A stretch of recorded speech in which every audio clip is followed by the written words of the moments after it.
bakunze ushanga BMBC turasuye kwaramutsa ni David Ntamakuriro ngoma ndabayagira uno munsi ndi kumwe n'umushitsi yadusanze aho turiko turakora imirimo mu gihugu hagati neza na neza mu ntara ya Gitega. Rero umushitsi noshimugamba yuko atubwira wari we hanyuma ataza kuyagane turi tubazo. Murakoze. Amazina yanje anyita Nyabenda Pascaline. Murakoze. Yego murakoze cyane Pascaline. Mbega hajya musanze mu ntara ya hehe? Ni Bururi, ni Makamba n'amaja hehe? Yego akaba umuntu ashima ukamenya mvuze ko mukakura. Hagomba mu gihugu cy'u Burundi, mba mu gihugu cyo muri USA, muri Amerika.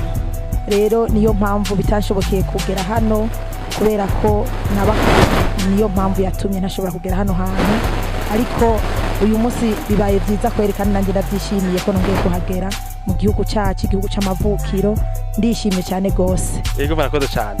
Hanyuma rero tuje ku ntumbero nyezina kubera iki mwashikiye kuri ino shanti tuko turakorako hano mu ntara ya Gitega. Icyatumye nshobora gushikira hano hantu nuko ndahafise ibikorwa biriko birahakorerwa, novuga nk'ibijanye n'inyubako. Inyubako ni yiwanje, rero nashimye gushikira hano hantu kugira ngo mbanze ndabe uko ibikorwa biriko birabandanya.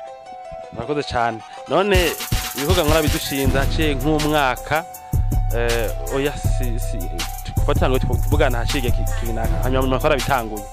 None mubona by'ukuri ibikorwa biko bigenda neza, mubona inzira ko yubaka mu buryo bukomeye, mubona ajya makuru tubaha kuri internet, mubona ariyo, mubona by'ukuri ahuye nayo twaza turabaha canke musanze hari aho byo twaza turafyonderako.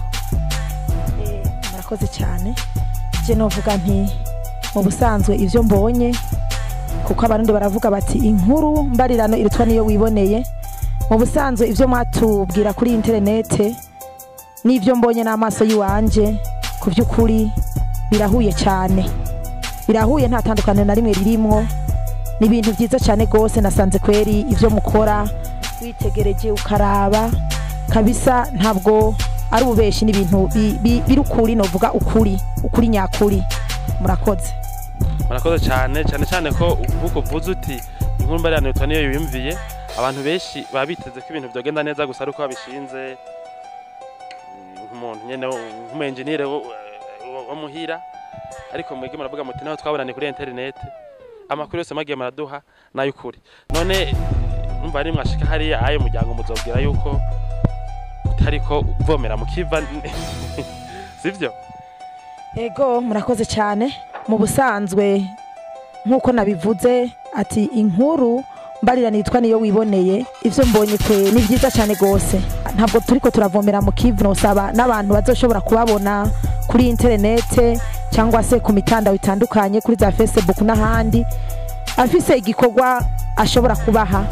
Ndabona kweri ibikorwa mu bikora neza cyane, yoshobora kubaha igikorwa kuko ivyo ndiko ndabona kweri bimeze neza cyane gose. Amakuru nayo nabonye nzoyatangaza uko biri, nzoyabwira abandi uko biri.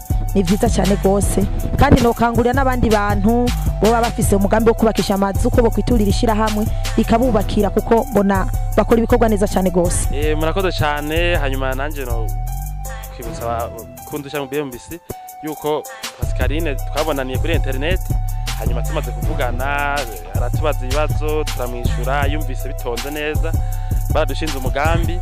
Ubu rero umugambi aravuze yuko uri kugenda neza uko yavyifuza, yuko mbera atazomara ariko anabwira umuryango we ko yaje mu Burundi atataye umwanya. Rero twosabwira abakunzi cyane ryacu yuko nabo nyene bafite imigambi yo kubaka, batwizigiye batazoba bihumya amaso, batazomaramara.